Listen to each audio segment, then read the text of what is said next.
Recording in progress, and now we go live on Facebook. This is the part where my audio gets weirded out on the other end, so just bear with me, okay? I'm sure that you can.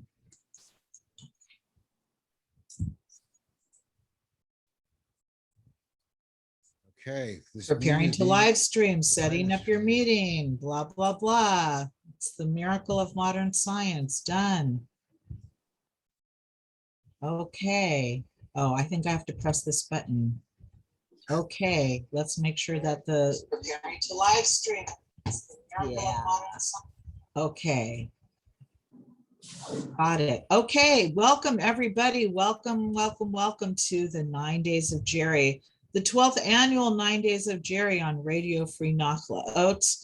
I'm Lorelei Cood, co-founder of this crazy enterprise called Radio Free Nachlaot. I'm here live with Steve Levine in his undisclosed studio location in Yerushalayim, my co-founder, my radio partner. Welcome. Yes, it used to be co-conspirator, but I guess we've grown up, huh? No, we're still we're unindicted co-conspirators. We just have to keep the unindicted part going. That's really important. Day 4 of the 9 Days of Jerry in our 12th year. How about that? That's right. And we're still going. Amen. Amen. And we have our special guest DJ with us. This is his second year with us, I think, Lee Neckameyer, coming in from his undisclosed location somewhere deep in the heart of Southern California. Welcome, Lee.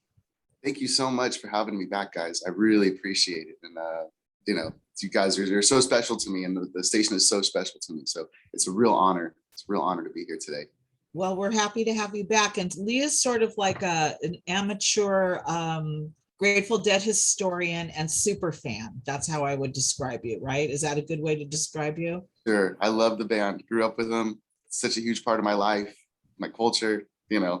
Really, they're just so much fond memories with the band, and still really even to this day, before COVID hit, still going to shows, and we had an amazing show in Los Angeles, 2019, and just like I said, they're family. The family. Well, the COVID culture has definitely impacted everybody's favorite things to do, especially going to live shows. Although there's been actually a lot of COVID in the Santa Cruz Deadhead scene, which I will not make many editorial comments about, since I don't want to speak negatively about any of our brethren or sisterin. I'm just going to say that people should be vaccinated and they should be careful, but not everybody remembers that at the most important times. Exactly. Yeah. So what was the last show that you saw live with Jerry? So with Jerry, the last one I saw was, I guess, 95 Vegas, in the desert, in the heat. I was the May shows. And, it was a great experience. My only regret is I just should have stayed for more shows. I didn't it's one of the problems, when the Dead play so many nights, is you don't know, do I stay all nights? Do I just go 1 or 2 nights? And you always think there's going to be more shows. And this is one of the problems. And that's why, again, it was so important to go to every show, every night you could. And, but that was the last time. And again, it's a bittersweet experience because, like I said, I really regret not staying the whole time. And I came home too early, and I don't know what I was thinking, those last ones. And, but I think you're thinking what many people think, like one always just assumes there's going to be more shows, and then suddenly there aren't. And it's like, whoa. Yeah. So moral of the story is, grab all the gusto you can when you can. Yeah. Don't skip that show. Never. And those are great shows. Destination shows are phenomenal and great experiences. But, there is nothing like seeing the Grateful Dead in your home. And that's what LA is, because, part of going to the show was, again, just seeing everyone and all your friends and just people who never can make those destination shows. Everyone makes the local shows, and that you don't have to limit yourself. You can go every single night because it's around the corner. And, that's a very special thing. And this was the last time for myself, my friends, my community, all of us in Los Angeles. This was our last, these 4 shows that we're going to look at today were the last time we were here. it was really amazing and truly a great experience. So that's the theme, right? That's the theme of the show that we're doing with you today. Correct. The LA shows. Yeah, those are the last ones. And again, it's, you know, a lot of people that are on tour don't necessarily want to come to LA. You know, LA is, you know, it's a great place, but it's a hard place. And, you know, a lot of people, I always told friends. You got to explain that to people, because Well, many people don't understand what that means. Didn't the Grateful Dead have a hard time in LA early on when they switched record labels and they had to record in LA and they had to leave San Francisco? Wasn't that like a hard time for them? Yeah, no, there was some fighting, I think, with the record label company. I mean, obviously it was Warner Brothers here locally in Burbank down the street, if I'm not mistaken, with some of it, or, but yes, it's like LA is a very business oriented place. It's, you know, people are on the go, people are moving very fast. They're not thinking about others. It's, you know, it's a very busy city. It's really different than the Bay Area and San Francisco. Very different. I always used to tell friends I'd meet on tour, you know, just, you might want to skip the LA shows. I would say and stuff like, why are you coming to LA? You know, but these particular shows, especially looking back, were really a beautiful experience. And it was just. Let me ask you a question. Do you think that the energy of LA, we're going to feel it in the shows? Because I know over the years with the used to be the taping collection, but there was always a big deal on the East Coast shows and the West Coast shows. And a lot of times on the radio, I play the stuff from like the middle of America, because, you know, the Grateful Dead, wherever they were the Grateful Dead. And it wasn't like, oh, we're in Cincinnati, so we're going to give a second-rate show because it's not New York or LA. They never did that. Wondering, no, they didn't. And you listen to some of these shows like, wow, this show from Baltimore. What were they doing in Baltimore, you know, or in Milwaukee? But meanwhile, the energy of the city, the way you described it, it had to have an effect on them. Or maybe they had a bubble and it didn't. I don't know. What do you think? No, I felt it too. I know exactly what you're talking about. And, you know, I felt that in the first night. The first night's a little rough. They probably arrived that day. I mean, it's, you know, I forget exactly where they came from, but, you know, they've been touring a lot that year. It was a big year. And it takes a minute to get back into it. And what you're going to notice is, as the shows progress, they really find their rhythm as they get rested and get more comfortable. You know, night one is good. Night two is great. Night three is even better. And night four is phenomenal. I think in the middle of the 4 nights, they took a night off. They took the Saturday night off. And I think they really came back rested. But it's like I said, it's, you know, when you're traveling around and you're in amazing places and you come to LA, it's kind of a letdown, I think, at first getting here, you know, especially if you've been traveling the country. But like I said, once you warm up to the environment, it's a great place. And again, where they played was such an amazing venue. I was just going to ask you, can you describe the venue? Absolutely. It's classic. It was Exposition Park. It's the sports arena there. And those of you that know Los Angeles, Exposition Park was really the crown jewel of the city back in the 20s. I mean, they built, USC is there.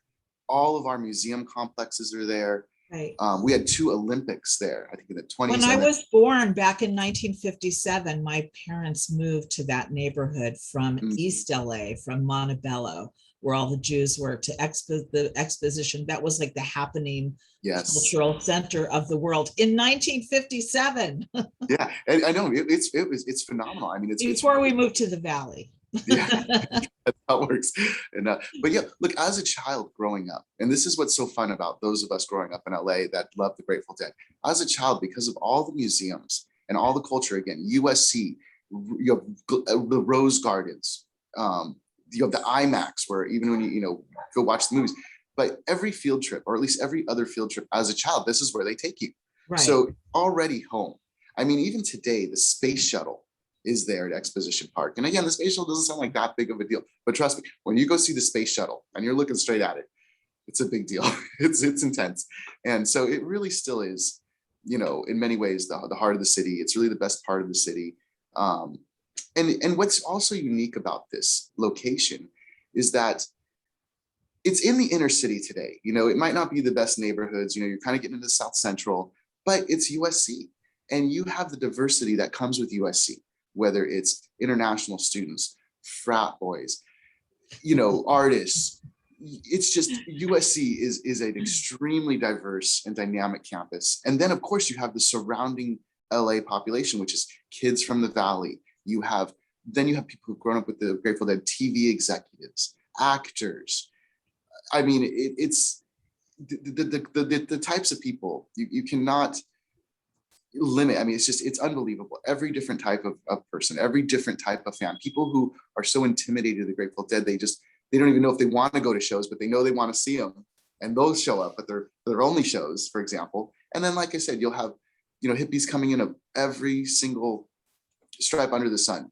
You will have every type of person. And then of course you get all the out of town folks. You have people from the South and the East that have never been to LA, and they just want to come check out the city. They don't care what it's like. And they don't even understand that LA is not like one place. It's like an amalgam of many, many, many different places, all geographically mushed together and connected by freeways. Yeah. But getting those Southern hippies and those hippies from the Northeast and people who would not normally come to LA. And it was really just such a big blending of, Grateful Dead culture. And like I said, it didn't matter who you are. You could, again, be a frat boy, a television executive, someone from the Northeast, the South, or just a kid from the Valley. And it was a beautiful place. And people would do, your normal Grateful Dead stuff. You'd have your shakedown street, but because of all the people, it was really more of a shakedown community. I mean, it was quite large. And, people would just set up booths, just like the Renaissance Fair, an example, and just pillows. Right. You could just go in there and hang out and sit down. People would have garage sales. I mean, there was so much going on. Art, people do outdoor art showings. Bands would come and play their music just because they want to get, heard, set up in the parking lot. I mean, it was so much going on. And then another beautiful side of this was, by being in South Central, we're also, in a sense, we're exposing ourselves to a culture that it was not used to this type of group. The people of the local community, you have now people showing up. They just want to try soul food. They want to get a nice meal. They've always heard about this type of stuff. And they want to try it. And you're going into these businesses that have not seen ever a hippie kid walk in ever. It's like the record stops when you walk in, and then you tell them you're here for the Dead, and they get it. And it was nice to see a lot of people from the surrounding neighborhood come out to the parking lot, get experience with the culture, see how great these people are, this community is, and how everyone just fits in. And that was really one of the more beautiful parts. I feel in Oakland, you definitely have touched this in the Bay Area. That might be the only other area that is very similar in that sense. The Oakland Coliseum shows and the LA Sports Arena shows are similar in that. And then other places, like I saw them at Poly Pavilion. I'm going to say it was 78 or 79, but I think 78. Maybe it was 79. All on the edge there. Poly Pavilion is UCLA. It's a whole different vibe. It's like, it's UCLA, classic UCLA versus USC culture differences there, Look, or the Shrine. Totally. But I love UCLA as well. But the thing with USC though is they've got the music. They've got their USC band. It's a musical campus, and it's kind of funny. They were in Tusk. Fleetwood Mac has made a big comeback this year, I think, thanks to TikTok. So this Fleetwood Mac revival happening musically. This is shocking news, Steve. I don't think I've hipped you up on this because Steve is like, what? I don't know. I'm going to have to explain this all to you later. How I've managed to exist without knowing that Fleetwood Mac is on the way back. Okay, continue. The renaissance of Fleetwood Mac has happened this year because of TikTok, an app that you probably would never think of using. But anyway, it's kind of saved my life during the pandemic, just giving me something to laugh at. But let's get into some music, Lee. Yeah. Okay, you ready to play some stuff? We're going to listen to let me tell you what I think we're going to listen to, because I have a lot of different links. This is from 12/16/94, right? Actually 12/15 94. We're going to go right in, if hopefully the second set. Oh, right. Okay, and we're at yes. Bullish. Okay, 1:30. You guys are going to have to bear with me because there's a lot of technology issues happening here. So hold on, people. Be patient. Savlanut. Yeah, we have a good. Okay, so we're looking at 1:30. 1 minute 30 seconds in. 1 minute 30 seconds. Oh, not 1 hour. Yeah, sorry, I meant 1 minute, 30 seconds. This is the first Okay. song.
He squeezed every last note out of that song. Every last Unbelievable. note, every drop, good to the last drop. That's Oh. Jerry. It's beautiful. Yeah. Like such a great solo, and it's really one of my favorite versions of that song. And it really felt like at that show, that's where it got started. The first set was just kind of a warm up. Anyway, it's funny that there's, again, no video footage available anywhere. This is the only video you can get is second set. But again, they just got there, they were tired, and you could really see Jerry coming to life during that song. And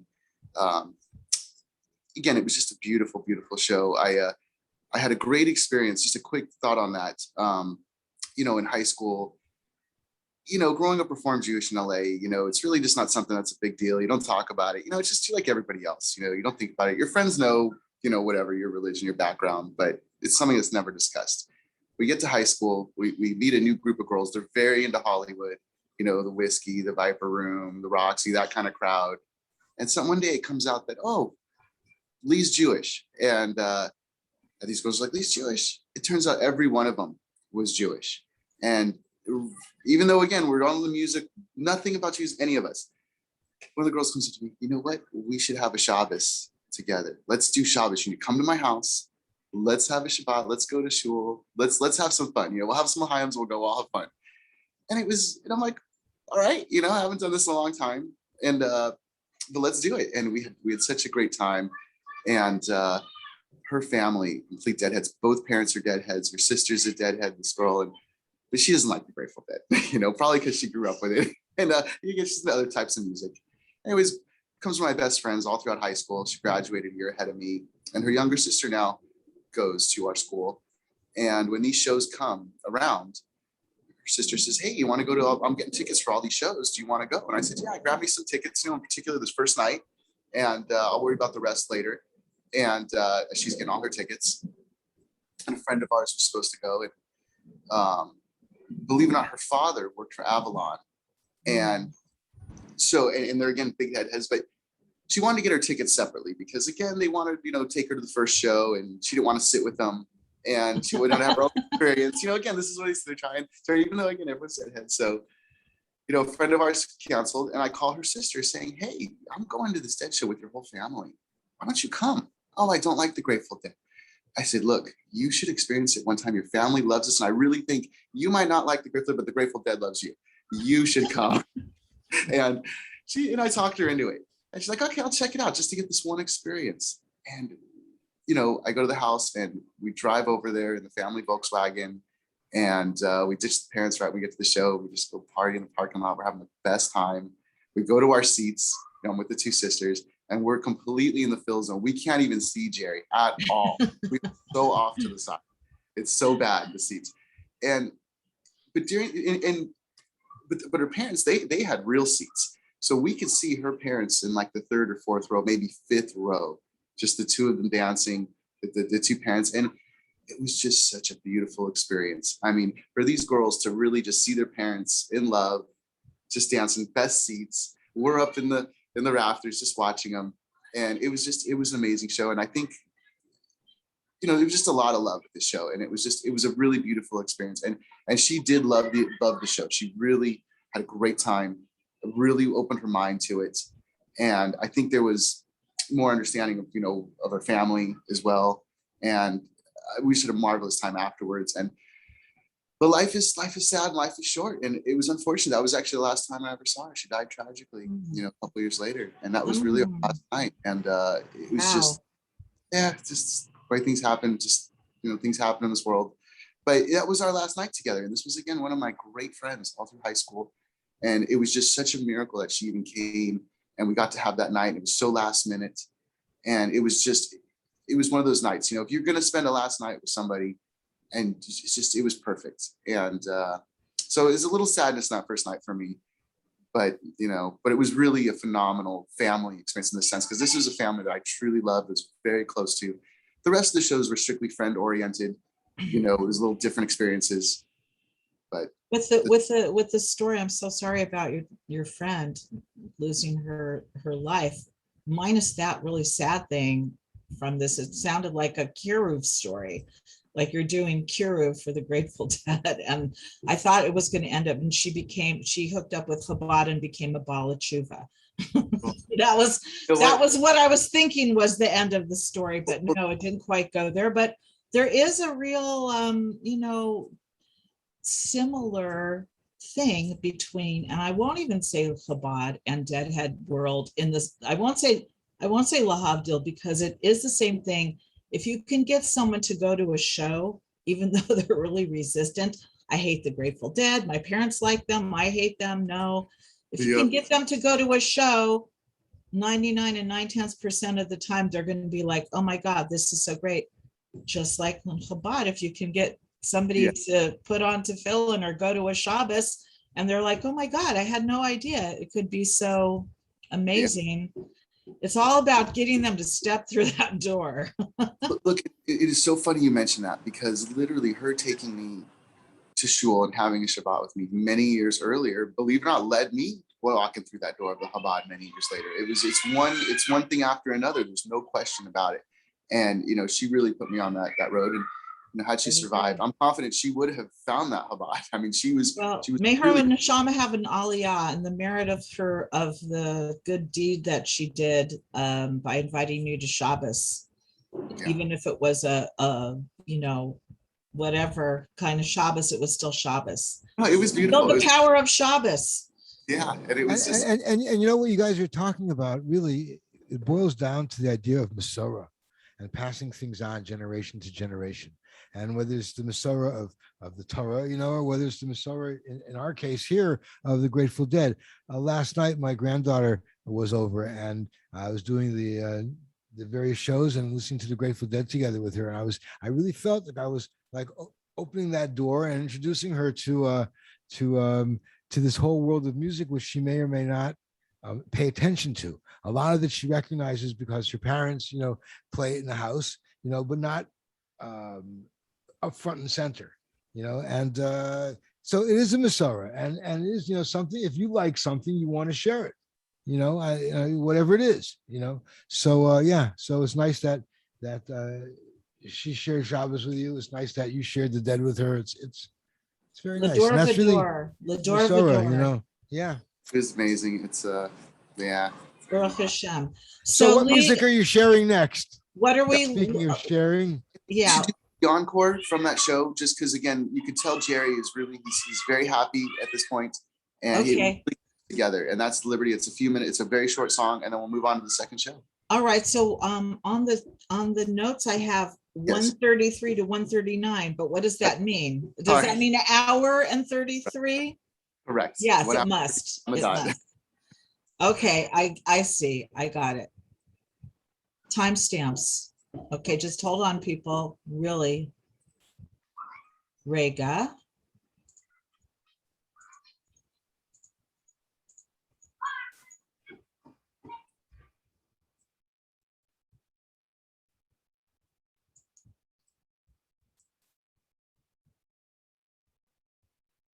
We'll get there.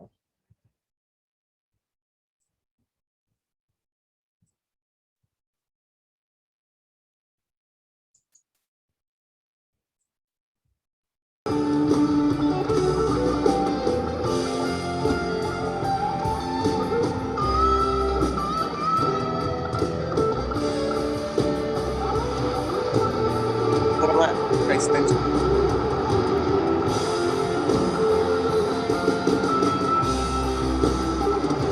This must be the end of the set. This was the next one.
All That right. was wonderful. Yeah. It's such a great encore. And you could tell they were feeling good at the end. I don't know if they were just ready to be done and relax, but they seemed happy. And it really set the tone for the next few shows, which is amazing. So the second show, just to jump right into it, very special show. They had an amazing guest that sat in the entire show, a gentleman, Branford Marsalis. Yes. Yes. You see, you know. And for those of us in Burbank, in LA, this is a big deal for us because he's the Tonight Show band leader, and Jay Leno, my friends, everyone, we're from Burbank, and this is where Johnny Carson's from. This is where Jay Leno is from. The Jay Leno is literally before COVID. You could still see him giving tourist rides in his cars, every weekend. And so it's a big deal for us. And, Branford, I believe he did 5 shows with the Grateful Dead. This is a great one. The best one, I think, was in New York a couple months earlier in October, is really the most legendary of the bunch. But this one, I think, is a close second. And it was a phenomenal show. And at the time, I think I actually didn't appreciate it as much for as good as it really is. I re-listened to it a couple of years ago again. I was just really in shock at just how amazing the show really was. Again, it's still not the peak of the performance of the Grateful Dead in Los Angeles on this run, but we're building towards it. And like I said, it was just beautiful. It was beautiful. And those of you that are fans of Branford Marsalis and familiar with the New York shows, gonna really like this. So we're just gonna do one song from that show, Eyes of the World. Again, that opened the second set. And I think it really just sums up the whole show. The comfort, just the relaxation of it. It's beautiful. Awesome. Okay. Eyes of the World. 5252. Correct. Okay.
Wings of my love.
arms of Redeemer, he slowed into faith away. Follows a wagon behind him, slowed in faith. Seeds that were silent all burst into bloom, and he declared, night comes so quiet, it's close on the heels of the day. Wake up to find out that you are the unknown. Heart has the speeches, it's homeland and call, so it's so and now discover that you are the song that the morning rain.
are just songs borrowed. Wake up to find out you are the eyes of the world. Heart has its regions, its form and the thoughts of its own. They have discovered that you are the song that the morning brings.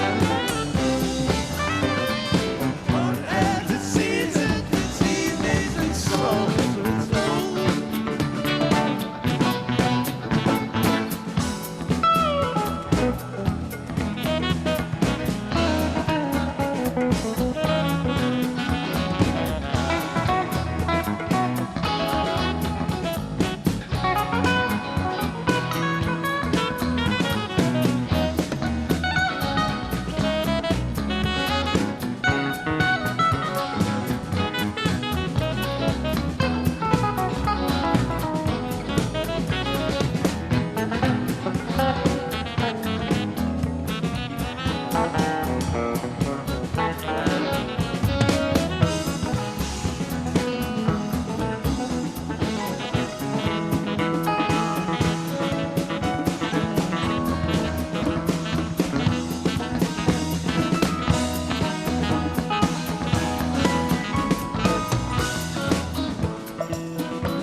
Click the samba, please.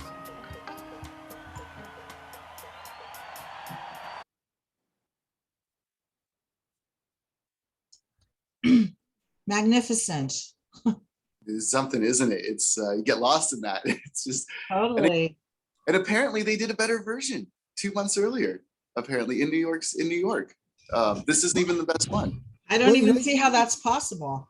You can hear that they were, just very comfortable. And if you're listening and watching Jerry, he wasn't really interested in doing a lot of exploratory lead lines. He was just grooving on the rhythm. It's very interesting. Occasionally he would break into something and figure, oh, he's going to go somewhere. And then, he just went back to his groove, and, and, Branford is pretty incredible, but it's very hard to strum a saxophone. I have the same problem when I'm in some of these kind of jams when you're playing the piano. It's very hard to strum a piano. So you have to find a little bit of a groove of your own, which because Jerry's working off the strumming and it's so comfortable. He obviously had nowhere to go. He was not in a hurry and it's very relaxed, very nice. Yeah. It was, yeah. And again, this is a testament to the entire night, the whole show, because the first night was on a Thursday. Okay, a lot of people have work the next day. They're not going to the first night. Most of my friends did not even go because they're school. I'm the only one that's crazy enough to go. And then I figured I'd cut a couple classes in the morning, no big deal. And then, and then Friday night, I'm right back there. And this time I went to school, told everybody in high school, are you guys crazy? So Friday night, and it was like that with all of Los Angeles, where now this is the real night the city showed up. And on top of that, this is the night that the tour itself caught up with the band. Because in those days you had these slow moving tours. It's hard to be on tour, before and after, after Jerry died, the tours would, go one night at a city at a time. And it was almost impossible to go and actually do something good. But when you're doing 4 nights in a city and you can actually travel with the band. I mean, it's a totally, you don't have to be at every show. You could take your time. And by the Friday night, nobody wanted to miss the Friday night show. So literally the tour caught up, and the crowd in that parking lot, the scene of that parking lot was completely different. It had grown 8 times, 10 times of what it had been. It basically went from a very open, relaxed, there's barely anyone walking around, literally like a Renaissance fair or something, just very chill, to like the Cotel on Shavuos. You are just cramped. I mean, it's sardines. It was so big that we could not get within 100 feet of the drum circle. And just the intensity and the heat coming off, it was like a bonfire. I mean, you couldn't even get close. There was so much going on. And again, it's because everyone had showed up. I was very lucky that night. I mean, for some reason, I didn't, again, my friend, I messed up getting tickets. My friends, a lot of them had tickets, but all the tickets were spoken for. So about half of us didn't have tickets. We're like, no big deal. It'll work. So we figured, let's just hang out in the car. Before we could even really leave the car, let's hang out. Somebody comes up to us, hey, you guys want L'Chaim's?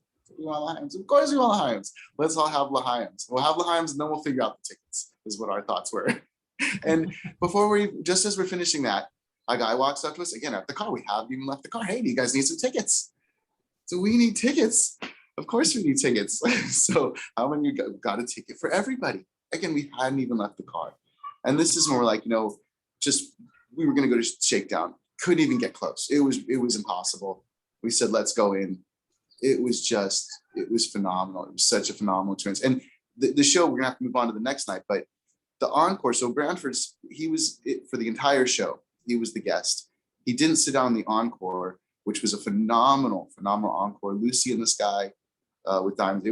It was a beautiful cover to end a great night. And truly one of the best, experiences. It's as good as LA could ever get. I mean, that's saying something. Yeah, I mean, it could not be better. And at the best place, great guest. I mean, just everything about that show. The best night on a Friday night, and then they took a night off, and before they did the third night. So now you come back and it's a Sunday night, a show, which is again now you're scaling back because not everybody can go because a lot of people have work now. I had my own problems. This is the one show I missed. A bunch of my friends went. I had the midterm or something the next day, that Monday. And again, I had been going since Thursday and I was tired. I needed at least one night off. I figured I'd go for the last night. And, but of course, this is a phenomenal show because now they're rested and they're really ready. And they open it up phenomenally. We're just going to, again, play a quick segment from it. They do a playing in the band Terrapin, and let's look at that. And then we'll move on quickly to the fourth show. And so I guess we're going to start this one at the minute 59.05. Okay, wait a second. I just want to make sure I have the right one. Yeah, this is again 12/19, December 19th. Okay, I have 19. And what time do I start it?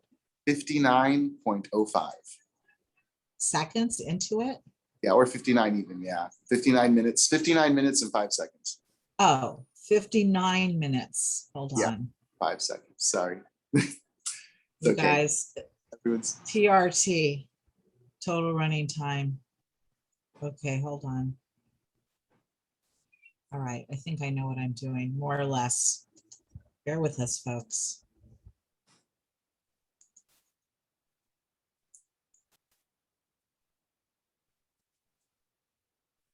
Back up.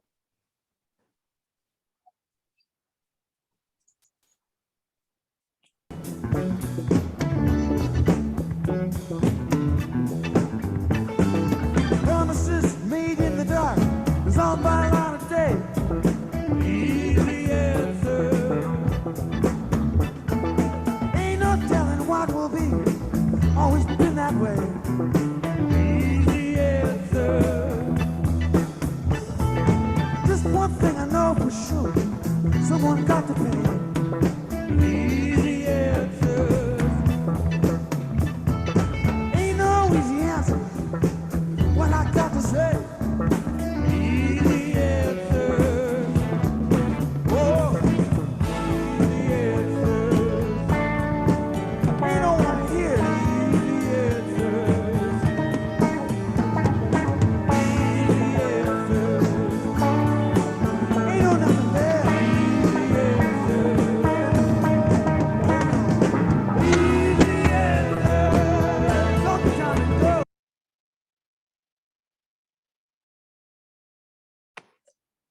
Sorry, everyone. Technical glitch. My All right, bad. technical glitch. It was Which- actually the 18th. The show on the 18th, not the 19th. The 19th is the fourth night. We're going third night, 12/18. My bad, guys, because I said the 19th.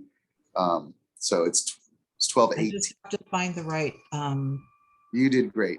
It was. wait a second. Luckily, we have a patient group here. Patient people. All right, I just got the 19th again. What am I doing wrong here? I'm, because there's many emails I'm going through. So Savlanut, okay.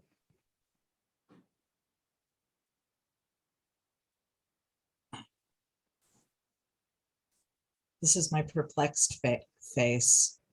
No, that's the wrong one. See, I'm gonna have to do this until Why I don't- find the right one. People, sorry, hold on.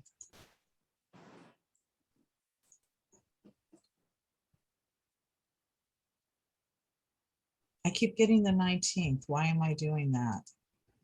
Not sure. Okay.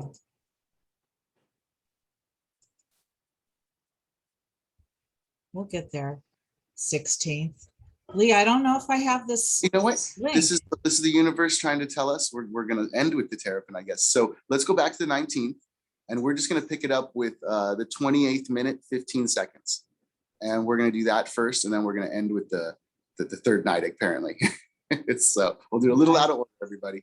Did just to you get want to it- tell us a story at some point in this? Weren't you going to tell us the story of your? We're going to wrap this up quickly, and then we're going to, like I said, let's do the fourth night real quick. We'll do one night terrapin, and then we'll go into a little something on that. And Are we looking for the we're looking for the 19th, right?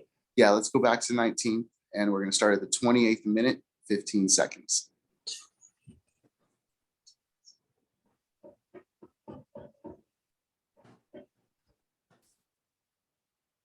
And again, the fourth night, just the thoughts, just coming back to the third.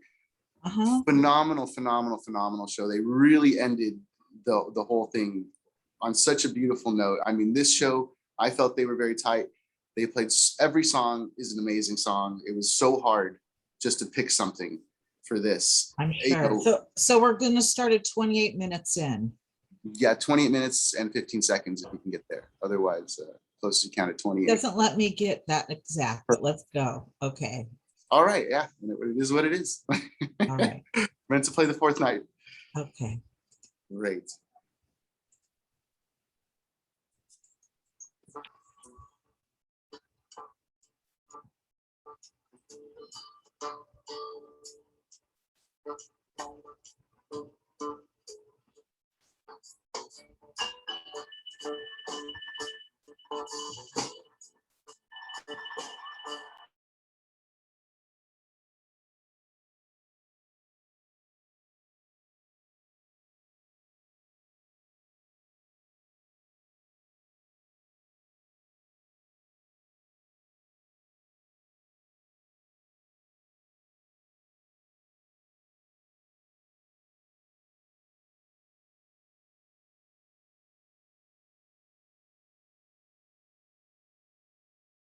We seem to have lost the video.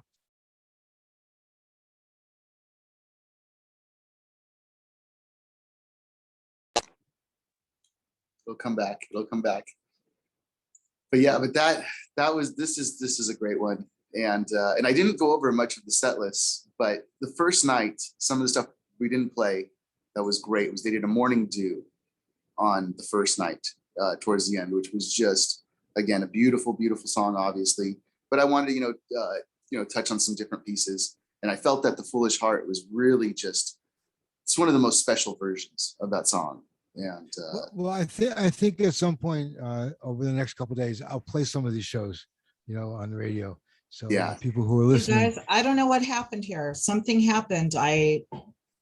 We seem to still be streaming and recording. I think we may have chopped it up somewhere in the middle. I'm not sure. we just And lost I was playing it, but nobody was seeing it. Right. We could try Right. again. The other thing that was on the second night that we didn't do was on the second night with Branford. They did a So Many Roads. Mm. That is, again, just one of the best. But I also do a So Many Roads in this fourth night, And again, even better, but having Branford in there was obviously special. There was an Althea in the mix as well. On the third night, they opened with Touch of Grey, which is just, LA, we love that song. And everyone went crazy. It was such a great opener. And of course, it's this great playing in the band, Terrapin Station from the third night. And maybe we'll get back to. The fourth night is The Signal. Do you want to, if we try to see if it'll go? I'm going to try to do where we left off. So hold on. Perfect. And I don't know what happened, people. this is the beauty of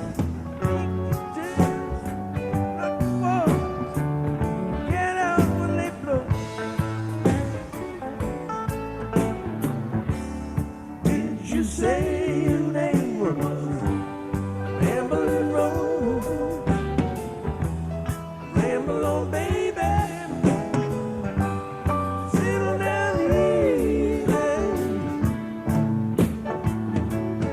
Ramble on the road. Just like Jack and Jill. Mama told the Jill. One heat up. One cool down, leave nothing for the same. Like Jack and Jill, Papa told the Jill, one go up and one go down. Do yourself a favor. Did you say your name was Rambling Road? Ramble on, baby. Settle down easy.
to hold you in these arms of steel. Lay my heart on the night sky. I wanna breathe when you breathe, when you whisper like that summer breeze. Count the beads of sweat that cover me. Please show me a sign this time. Who else is gonna bring you a broken arrow? Who else is gonna bring you a bottle of rain? There you go.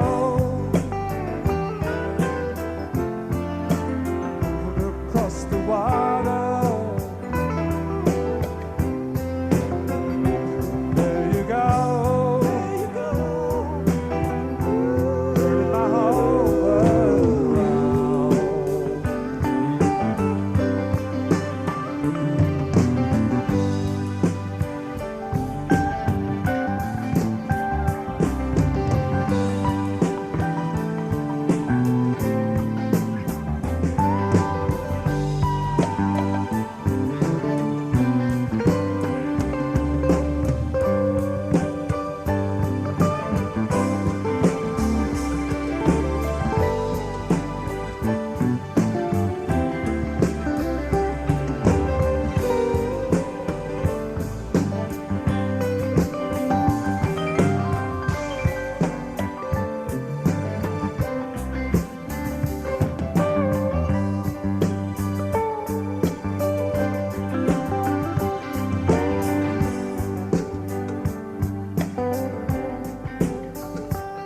Do you see what I've seen? Can you cut behind the mystery? I will meet you at the witness tree and leave the whole world behind. I wanna come when you call, 'cause I'll get to you if I have to crawl. They can't hold me in these iron walls, 'cause you got mountains to climb, mountains to climb. Who else is gonna bring you a broken arrow? Who else is gonna bring you a bottle of rain? There you go.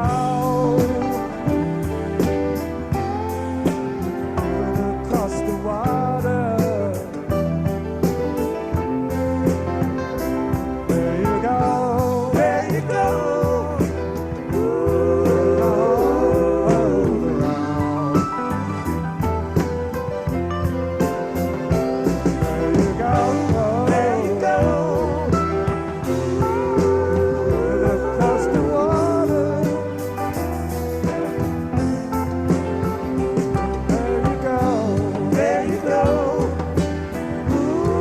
All around.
Oh, the streets of Rome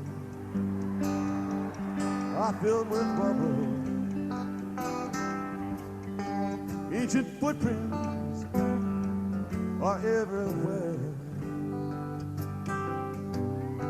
Well, you can almost think that you see it double. On a cold, dark night on the Spanish Stair. Gotta hurry on back to my hotel room, where I got me a date with Botticelli's niece. She promised she'd be right there with me when I pay my masterpiece.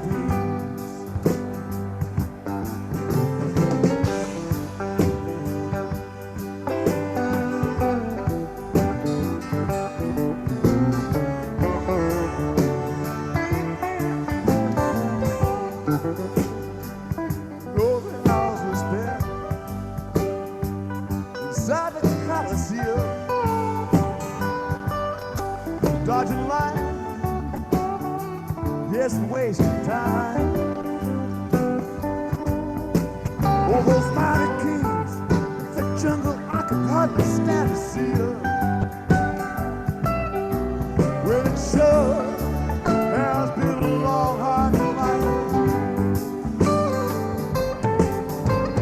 Train wheels roll through the back of my memory. We're in on the hilltop, following a path. Someday life will be sweet when I pay my masterpiece.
Well, I left Rome,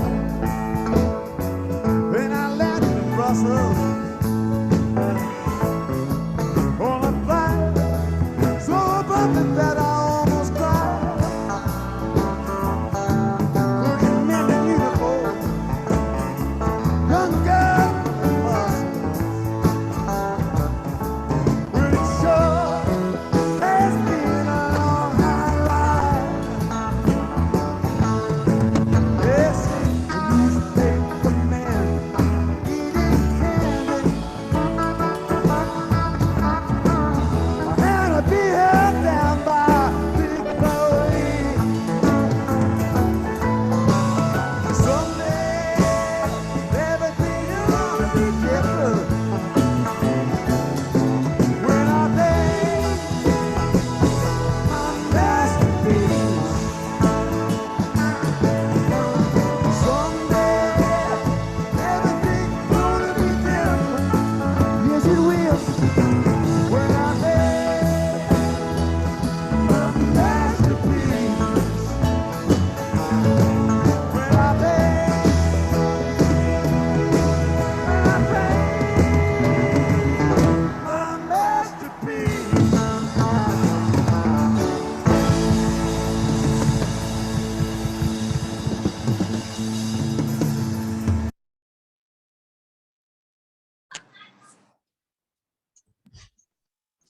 right. You had Right. a little Phil zone and Bobby zone there. Look at Yeah. the wholeness of it, even though it's the 9 days of Jerry, right? Well, look, that's the beauty of the Grateful Dead in so many ways. Is so many people, they misunderstand. They think it's the Jerry show, or the people that come late. They just think it's all about Jerry. And this is the guys, this is the band, and they share the glory. And I love how they take turns singing. And it's just, this is what it's all about. It's just having fun with your friends. And I have a lot of respect for that. And those guys are great. And You should know that when Jerry doesn't have to sing and play, sometimes his guitar work behind the Bobby song is exquisite. I mean, you hear him playing in those last 3 tracks, in the last 2 tracks when he wasn't singing. He's not just sitting there strumming and having a cigarette. He might have been having a cigarette, but he was definitely playing.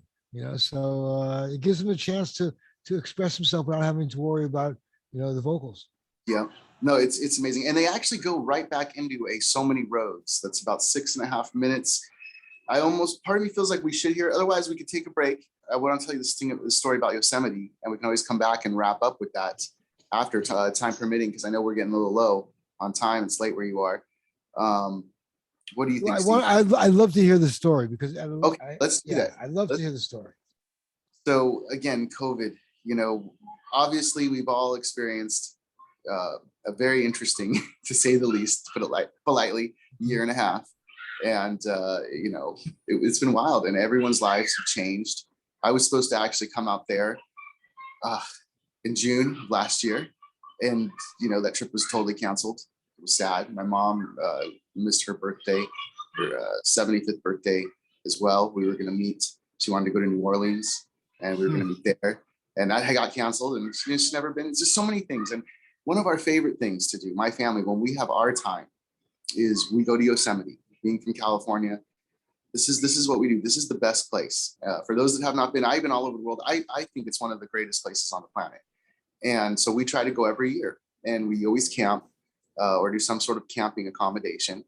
And this year, because of COVID, they called us and they said, "You're canceled. You can't come," obviously. And it was disappointing. And this was again for a trip in August. But they said to us, because I was upset, they said, "Guess what though? We have room in the hotel. We're still offering the hotel.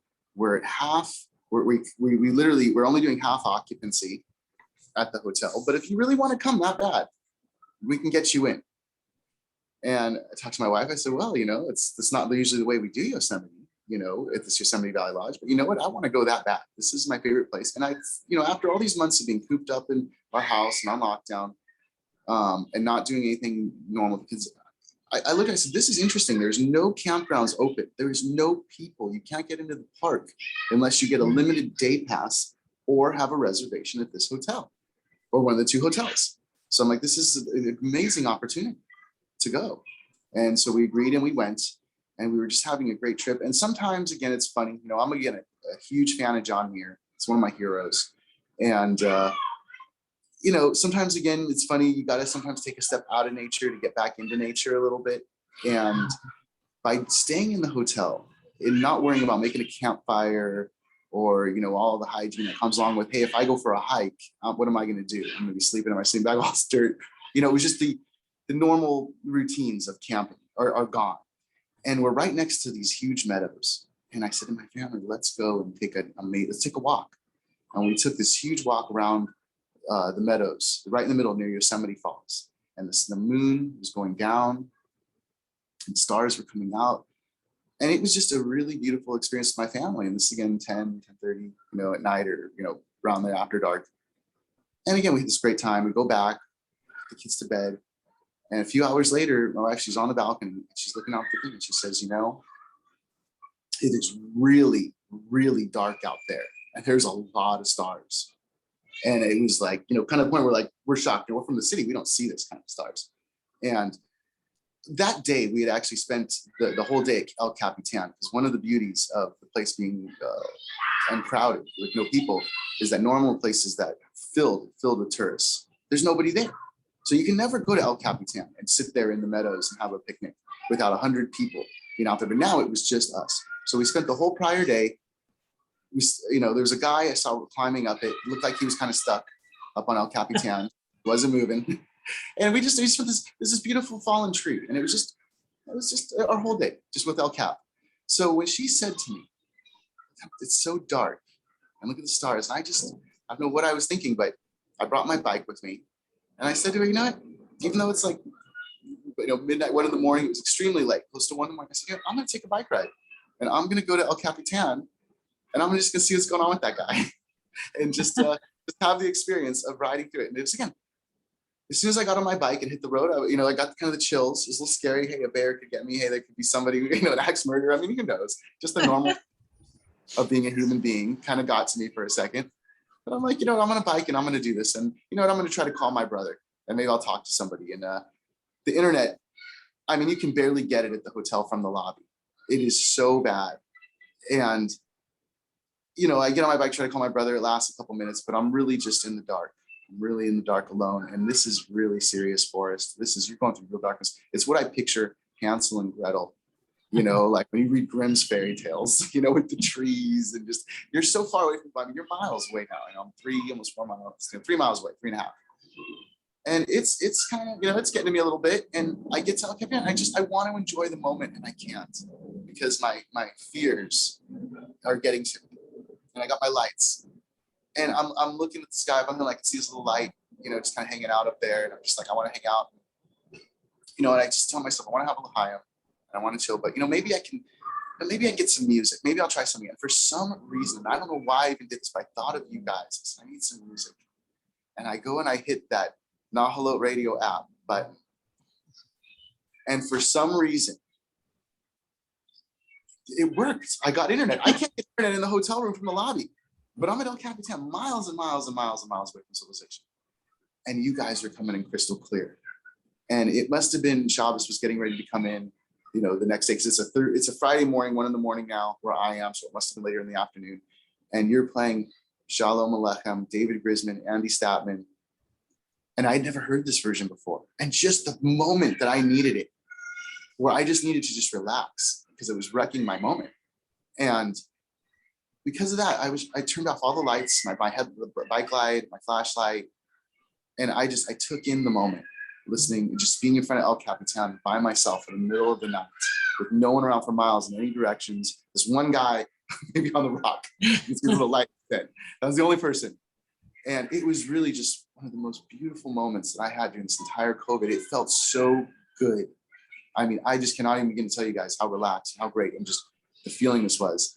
And it sounds crazy, but when the song was over, I saw a shooting star, one of the best shooting stars I've ever seen. I mean, it was it was beyond perfect. And you guys, that radio station, really were my only friend there. The only one enjoying this moment for me. It was as though you would put this on for me.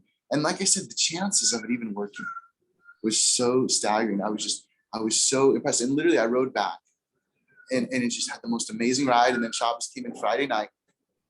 I couldn't ride the bicycle, couldn't do anything. We spent Shabbos in Yosemite.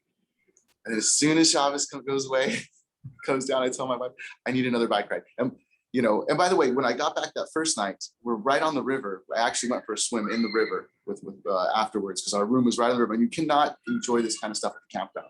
This is really just middle of the night alone, John Muir style.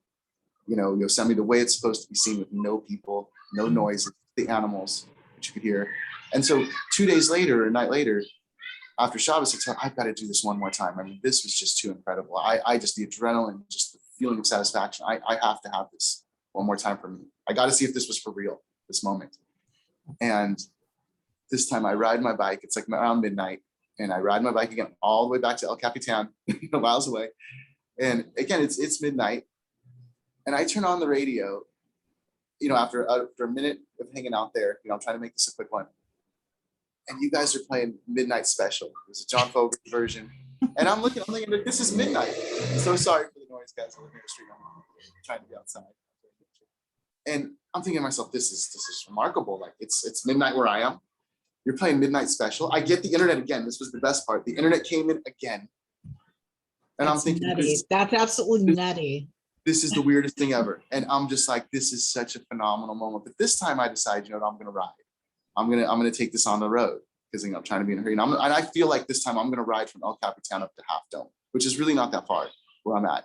And I take the song on the road and you guys on the road, and I'm riding my bicycle and I'm listening, and again, no one's around for miles. So I radio blasted, and the internet held the whole time. And I got to Half Dome, and now the moon was rising, because it's just the way the cycles of the moon are. Now the moon is rising, and his song, and I don't know if this is just some crazy coincidence, but he goes into a bad moon rising. And I'm like, this is too much. I'm having such a good time. I just don't know if I'm gonna go. I know my wife is waiting for me. And I'm just thinking to myself, maybe I should ride up to a place called Mirror Lake. It's a couple miles up the road. I should continue this ride. Why am I gonna go home? But I'm just taking in the song at Half Dome, finishing the bad moon rising as I'm watching the moon rise, and debating whether I'm going forward. And then the next song is Susan Q. And my wife's name is Susan. So I'm just like, okay, I gotta go home. Time to go home. This is a sign. I need to go home. This is it. And, I gotta get out of here. But again, try to take the song on the road. As soon as I get near the hotel, even close, it dies. No, whether the actual internet exists in the park, I can't even get the internet. So again, call it what you will. People always say there's cosmic stuff going on there. I was never quite a believer, but now I'm thinking something's up. Something.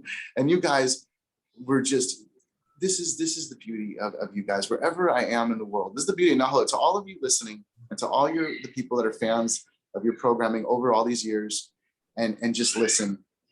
This is the beauty of you guys, is I could be anywhere in the world and I can hear you guys. And there's really very little music to listen to in the world, and there's very little good stations. You guys are the best, and you really have the essence of the old college radio that I grew up with, that I loved, and that's all I want to hear. And it helps you play my favorite band, but even when you're not playing my favorite band, I've heard Paul Simon shows with you guys, and then you guys were playing this John Fogerty show, and then you guys play stuff I don't even know what is James Blunt. I mean, there's James Blunt, but then there's this stuff that's Middle Eastern, awesome music. I don't even know what it is. There's stuff that I'm just shazamming just to because we want to hear it again. And when you're not playing the Grateful Dead, the music is through the roof, and it's just, I know I appreciate it. I know everyone appreciates it. You guys need funding. I'm so happy to make a contribution every year to help keep you guys going. And I hope that everyone listening that appreciates you guys and that actually listens, you know what? Give a quarter for an hour of what you listen to. Just give a quarter an hour. See how much you give 10 cents an hour. And give something to help you guys keep this going, because there's fewer and fewer of these kind of things going on, and this needs to go on forever. And Amen. Yeah. Amen. It's great. It's great. The story is heartwarming. It's great to hear this. Look, I think if we can hear I sent it. I don't know if you have it. I'll send it again. The Andy Statman, David Grisman, Shalom Alechem off his album. Put it on, because this is again when I needed this most. And again, everybody has these moments of self-conflict, whether it's just irrational fear, because there's nothing to be scared of in a national park. It's just I'm not used except for bears. Yeah, but it was also. But the thing about radio, and the thing that keeps me going doing radio, is that back in the day, when you needed to hear a song, you turned the radio on and you heard it. Mm-hmm. Whether you knew it or not, sometimes you needed to hear that song. But very often you have a thing in your head, song in your head, you go home finally, you sit down, you flip on the station to see what they're playing, and boom, it's a song you needed to hear. But and this is the kayach of radio, of playing music, But it's also hearing you guys too. It's hearing the people on the radio. Sometimes you also just need a friend and a voice. And there's just this, it's such a powerful medium where you feel so connected, where it's such a personal thing. Yeah, there's an audience, but you feel like the people are talking right to you. And it's something I grew up with. Jim Ladd was someone I always listen to on KLOS. I don't know if you guys are familiar with him. I remember him. Yeah, I'm East Coast, so I don't have this connection. I've got my member button. I'm number 768. I mean, literally, he gave out buttons at one point, and it's just, and then when he would throw shows, and he would bring in. I went to one of his. He threw it's called the Jim Ladd's Living Room, and he had Ian Anderson from Jethro Tull come, and it was a combination of him just hanging out in a couch on stage and then playing music just in between talking. And again, look what you guys did again with Mickey Hart. I mean, this is such an amazing thing with you guys that you brought him in and had a show in Israel. I am so upset. I should have just got on the damn plane. It's because I was flown in. And because the pictures my friend sent me, still to this day, And just you can never get a picture of Mickey Hart in the States. And you guys did it, and hopefully it'll happen again someday. And but you guys really just do the essence of what this station should be, and it's so amazing, and I really appreciate it. And like I said, it's such an honor to be here with you guys. And well, thank you very much. We're very touched. It's a wonderful story, and everybody who's listening, Leah's 100% right. Think of all the hours you spend listening to Radio Free Nachlaot. You should contribute to our fundraiser. You can find it on my Facebook page, on Radio Free Nachlaot's Facebook page, on our website, www.radiofreenachlaot.com. You can go there and just go to our GoFundMe page and throw some shekels into our virtual guitar case. It's funny with internet radio, like there's all this, we've been doing this for so many years now. So many statistics about, typical length of listener length of a typical session or stuff in the industry. I think it's like 1.5 minutes. Like our average listener length is like 19 minutes. Okay, people just put it on and leave it on, like background music going all the time. So if you're one of those people who are hanging on the radio for hours or even days in the week, we want to see a little ka-ching, ka-ching in the bank from you. Okay, so Steve doesn't like to ask for money. That's my job. I like to ask for money because we are worth it. And Lee, it's wonderful to have you with us again this year, and for our 12th annual 9 Days of Jerry, and you're always welcome. Next year, Lashana Haba'ah, Ulai Bil Yerushalayim, if we're all lucky. It's definitely for Steve, and for the rest of us, we're going to have to do a lot of this on I tell Yom you something. Kippur. It would be great. It would be great if we can get to a healthy place and the borders can open up, and we could do some 9 Days of Jerry live. But meanwhile, we have Zoom and we have the radio, and it keeps us going. So that's Baruch Hashem. So we're going to go out of this great show with the Shalom Aleichem that Lee listened to. And then one encore, just because I want to just do one last song. I know we're running a little over schedule, but it should be pretty quick. 2 quick songs, but just to wrap up the Dead show, I think we should do the one encore of the LA shows after the Shalom Aleichem. I'll text you where we jump right back in, and then we'll, if that's possible, and we'll sign off for this year. Okay. Okay. You guys are really Okay, here we go.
Well, I'm ready for Shabbos. How about you guys?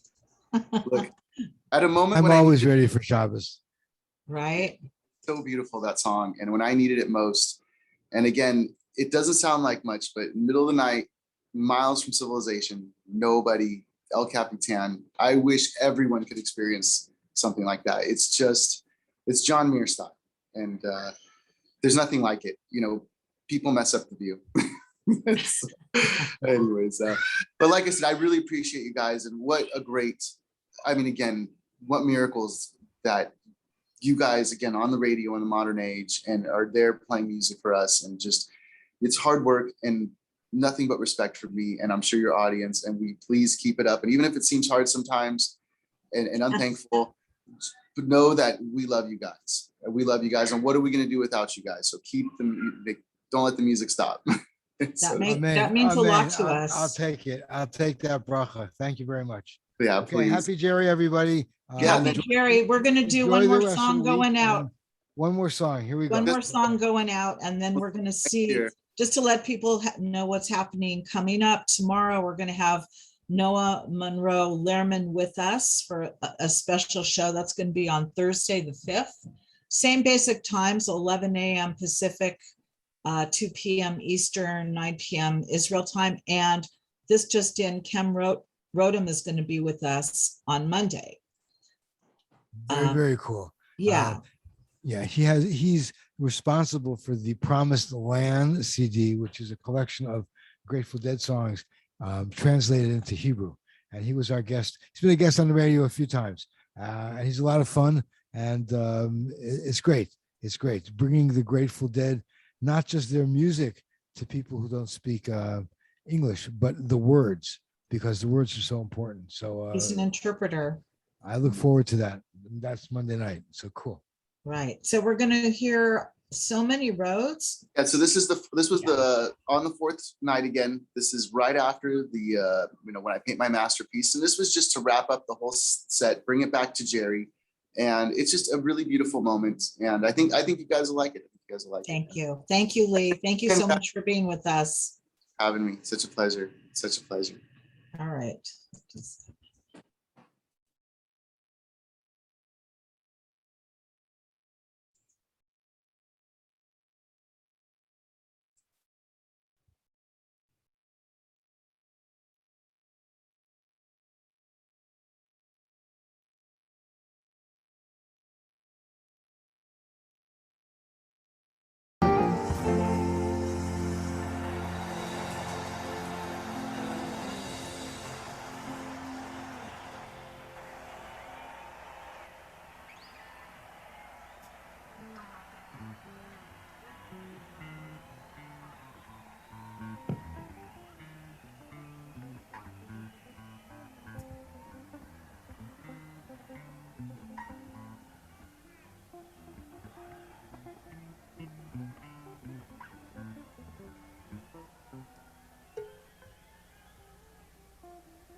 Sorry about that, kids. Yeah, I think, I need you to tell me the right time Yeah, down sorry, it there, was at dude.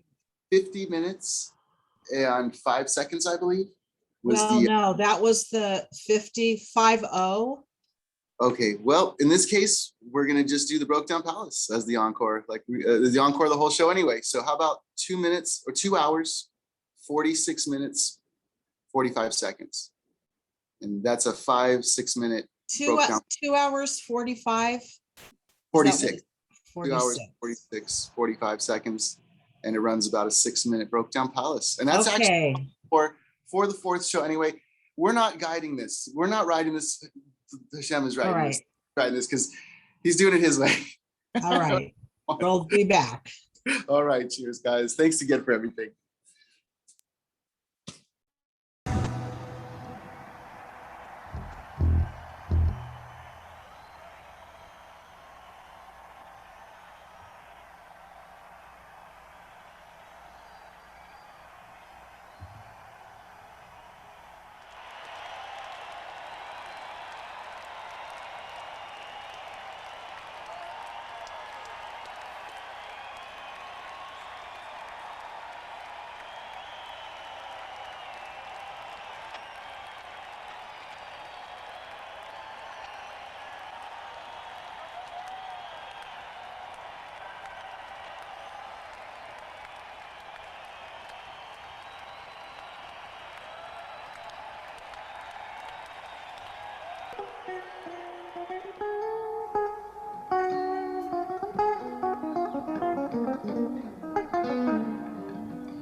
Fare you well, my honey.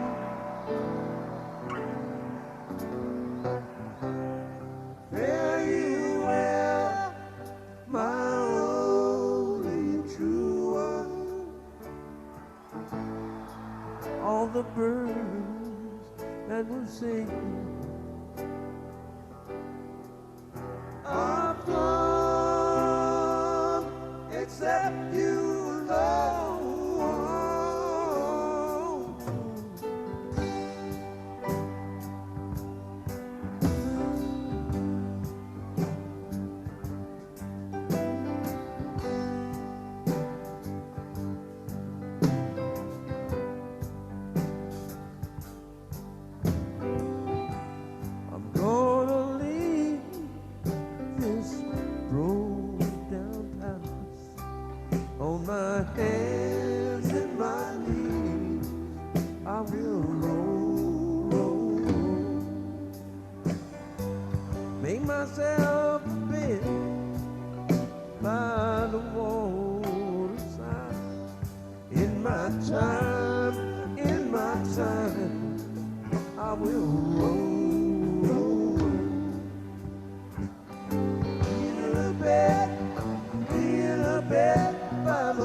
Sun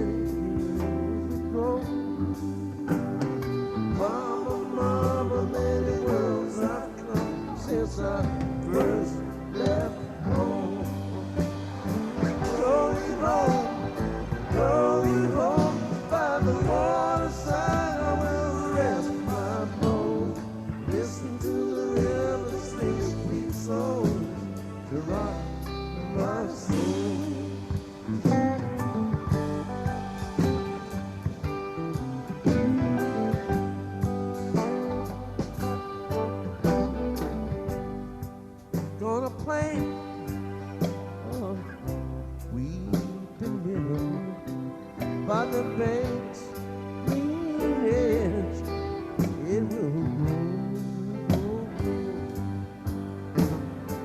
Sing a lullaby beside the water. Lovers come and go. The river roll, roll, roll. Fare you well, fare you well. I love you more than words can tell. Listen to the river sing sweet songs to rock my soul.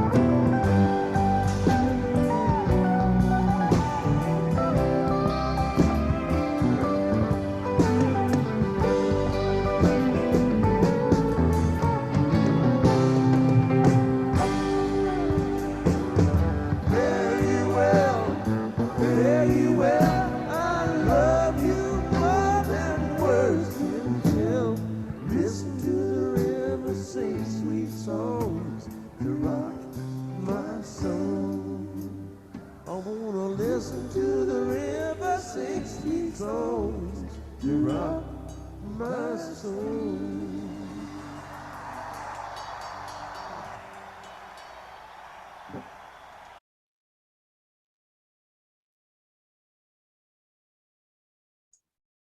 Good night, Jerry. Listen to the river sing sweet songs to rock my soul. See you next time on Radio Free Nachlaot's 9 Days of Jerry. Happy Jerry, everybody.